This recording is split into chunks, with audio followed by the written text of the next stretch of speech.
Greetings and shalom on the evening of Pesach, Passover. This is April 22nd, 2016. I'm Stephen Henry. This is INCPU News, which stands for International News and Christian Prayer Update. This is an INCPU News exclusive. We are sharing here 16 years of our research from trusted sources here in this video. You might want to listen to it a couple times or pause it to write down notes if you want. I hope many anonymous Bible students will find it a helpful resource to know how to support Israel in these last days. Today's topic, why Israel? They have constant chaos, constant accusations. Who can tell if they're right or wrong?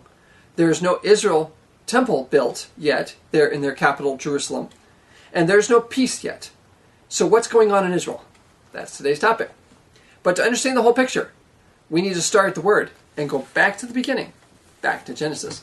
You see, in Genesis 12, 15, and 17, God explains how he started a covenant, an unconditional covenant, with Abraham, and it was for his descendants, Isaac and Jacob, the people of Israel.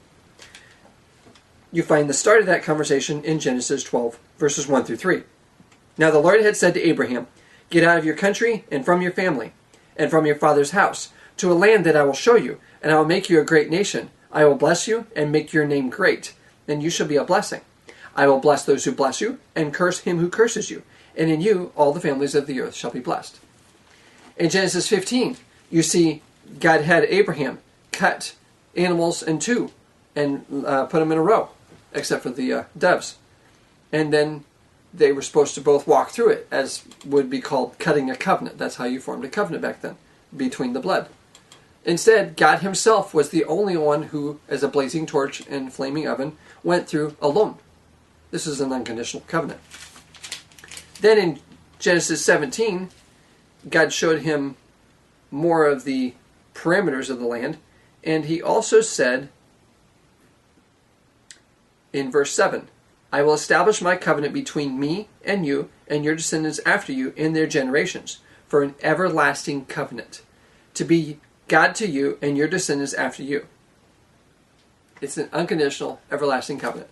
That is what's called the Abrahamic covenant.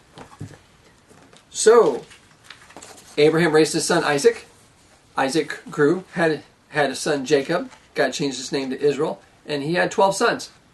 Those sons became the 12 tribes of Israel. They went down to Egypt, and they were taken care of by Joseph, God's providence. And then eventually they were all taken care of there until a Pharaoh arose who didn't know Joseph and who decided to deal treacherously with the people of Israel. But God raised up a deliverer, a prophet. Moses, born in Egypt, who ran for his life, God brought him back, the prophet Moses, to bring the people out of Israel with mighty signs and wonders from God, defeated both the Egyptian pagan so-called gods and the armies of Israel in the Red Sea, and brought Israel to Mount Sinai, where God gave Moses and the people of Israel the Jewish Mosaic Law, including the comprehensive Ten Commandments. That was what established the Mosaic covenant between God and the Israelites. It was conditional, but it did not overwrite God's previous unconditional covenant with Abraham, Isaac, and Jacob. So yes, the Mosaic covenant was different. It was conditional. The people of Israel would find God's blessing if they walked in the ways of the Mosaic Law and according to God's holy and pure character. Or they would find God's anger if they walked in the rebellion of their own hearts. And they agreed. And after 40 years of wandering, because of some rebellion, they went into the promised land. God let them in. They obtained it.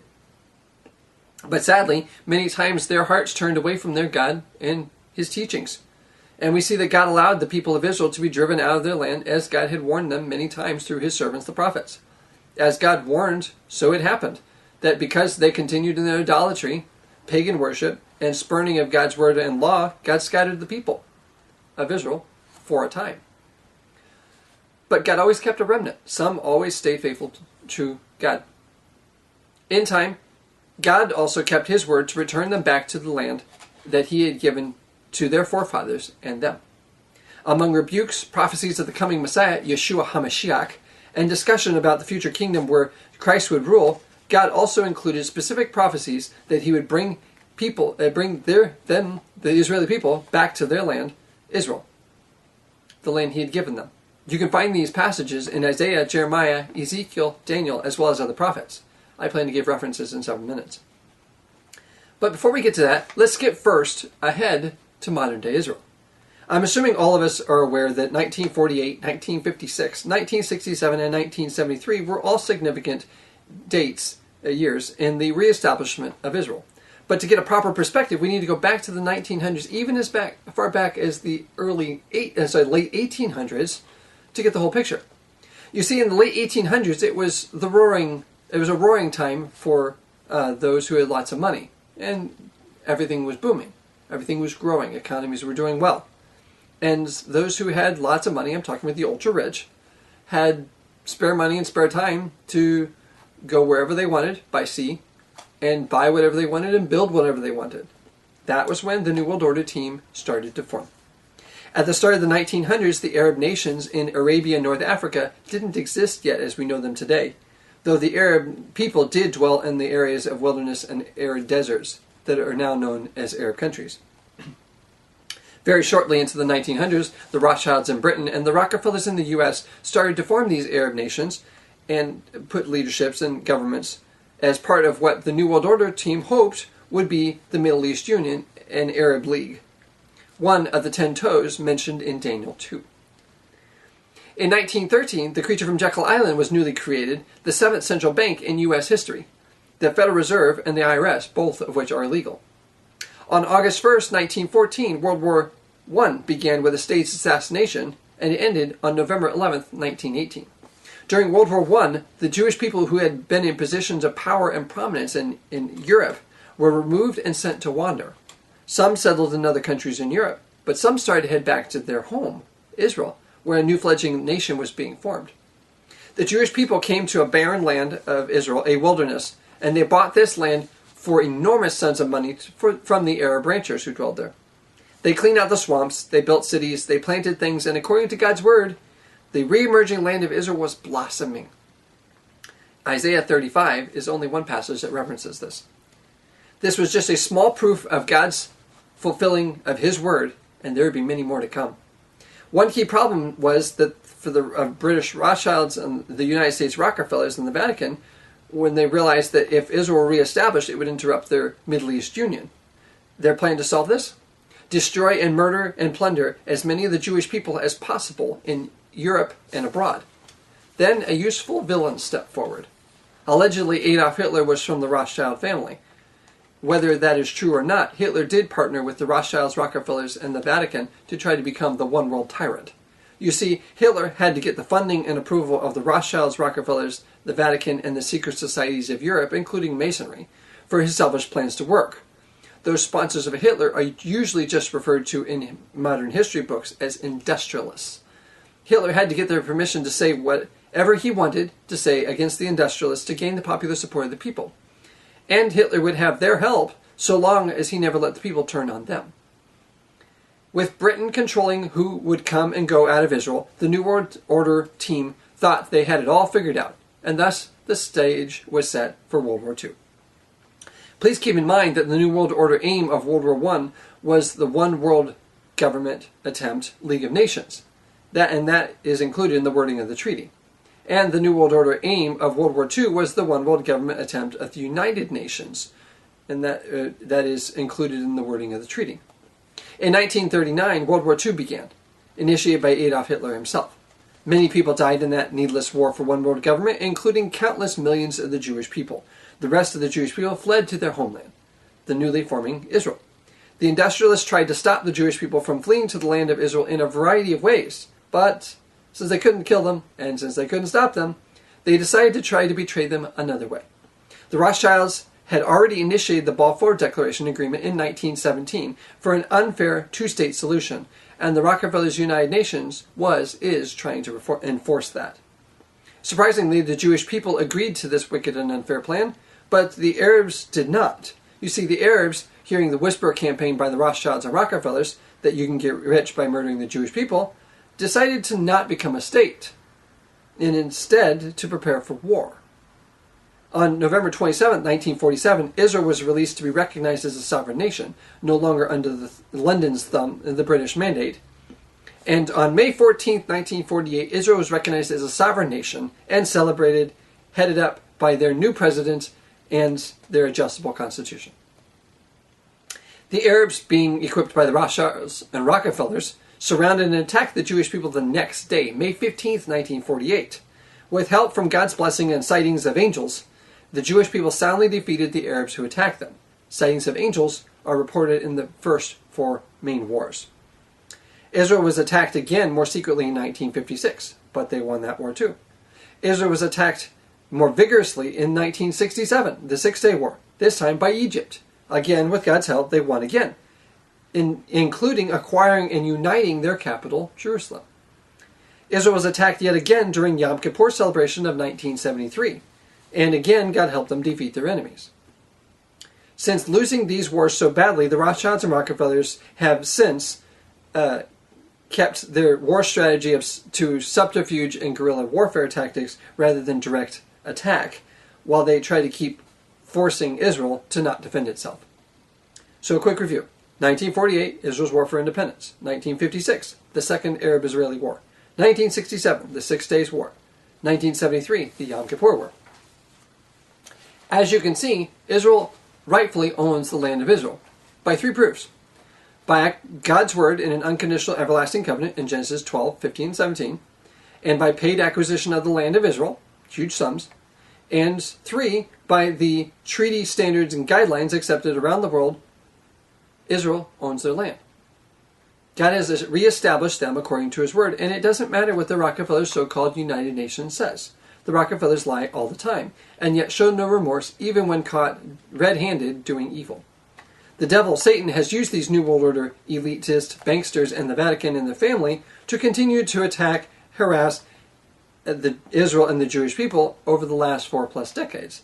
Today, the New World Order team's favorite types of attacks are false accusations, blame game, bribing, secret deals by traitorous leaders that are harmful to Israel, and other catch-22 situations. Key Israeli leaders have been murdered when they were popular with the people, the Jewish people, yet refused to obey the New World Order team. Yitzhak Rabin and Ariel Sharon are just 2 of those. Modern team players of the New World Order include the Bush family, the Carter family, the Clinton family, Henry Kissinger, Madeleine Albright, and many others from the US and the UN, all of whom have done much harm to Israel and the Jewish people. With these devious tactics, the New World Order continues to put pressure on Israel to give up more land and many more things in trade for the ever-elusive peace. But the Arab-Israeli peace deals are always helpful for the rebellious Arabs and always harmful to the Jewish people. Here's a key example. Between the years of 1983 and 2008, 9,471 plus Arab prisoners were released by Israel, many of them having been arrested for attacking Israelis. Did Israel get any peace from it? No. Did they get anything from it at all? No. Only more threats, more blame, more false accusations, and more catch-22 situations. That brings me to the point of this update. Israel needs your help. The Jewish people need the help of honest Bible-believing Christians to help them hold and keep the land God has given to them. God has restored Israel to their land just as he said he would. Here are some of the passages where God promised to bring them back to their land. Isaiah talks about the coming Messiah, but he also talks about God restoring the land to the Jewish people too, as well as the 1,000-year reign of Christ. See chapters 40, 43, 55, and 61. Jeremiah also talks about this. Jeremiah 12, those who plucked out will be returned. Jeremiah 32, the Jewish people will fill the once desolate lands. Jeremiah 33, Israel will return to the desolate lands. Ezekiel 37 talks about this, and verse 21 is very specific. The dry bones of Israel will live and thrive again. Micah 5:3, the remnant of Israel, the remnant of the children of Israel shall return to Israel. Obadiah 1:20, the Israeli captives shall return and once again possess the land of Israel. Obadiah, Zechariah, and Malachi all talk about the reestablishment of Israel and the 1,000-year reign of Christ. Isaiah 7 through 9 shows a chronology in the Old Testament of the end times things that we are watching today. Isaiah 7 talks about how the Messiah will come. This is fulfilled in Matthew, Mark, Luke, and John. Isaiah 8, the time of the Gentiles, currently ongoing, referenced in Luke 21:24 and ends Revelation 3:22. Then you have Isaiah 9, after the 7-year tribulation. Isaiah 9, the 1,000-year reign of Christ, shown clearly in Revelation 20:1-4. There you have a short chronology from the Old Testament, explained in much more detail in the New Testament, Revelation, the last book of the Bible, written in the 1890s. A key problem for the Christians in the U.S. today is that a majority of modern news voices about Israel lie as a regular pattern. Those modern unhelpful voices include, but are not limited to, the New York Times, Washington Post, Haaretz, Jerusalem Post, Reuters, Fox News, CNN, BBC, ABC, MSNBC, History Channel, National Geographic, etc. Sadly, too, many popular Christian voices who once stood with Israel are either silenced or have switched sides. Among the unhelpful and dishonest voices today are John Hagee of Kufi, Christians United for Israel, Joel Rosenberg, a popular fiction writer, CBN, Christian Broadcasting Network, LU, Liberty University, ACLJ, American Center for Law and Justice, Rabbi Eckstein of IFCJ, International Fellowship of Christians and Jews, and Ma'oz Israel. So who can you trust? Helpful, consistent voices today include Arutz Sheva, Israel National News, Israel Today, Friends of Israel, Stand Good Enough, and some voices on newswithviews.com. This INCPU news team plans to join that team of helpful, honest voices as often as time allows. Key idea for you: the clearest way you can use to find if a voice is honest is to check them by the only source that is always 100% honest and right: God's Word, the Bible. God is always right. Always double check men. This news report here is what we hope will be the start of a new pattern. Short news reports on Israel news, global news, and Christian news, reporting from a biblical worldview. For years, this team has been sharing news and commentary from a biblical perspective about Israel, the world, and Christian persecution in print form. Over the last 16 years, we have communicated with hundreds of pastors all across the U.S., and sadly, many pastors have told us to be quiet and go away all across the U.S. This is just another evidence of how much the church replacement mythology has crept strongly into the 501c3s and their pulpits. Suggested plan of action: study the Word to know what's true. Pray for the Jewish people. Pray for the persecuted Christians. And pray for those who are bold enough to stand on God's Word against abusers in positions of authority. And pray for arrests and prosecutions of these abusers, traitors, according to the law of each individual country. See below for a list of resources, web links, and books that will help you to find the real situation in Israel. Please email us with questions, comments, articles of interest to report on, and other prayer concerns at stephen.h3@gmail.com. Thank you for watching. We hope to post again of short news bites with a biblical perspective.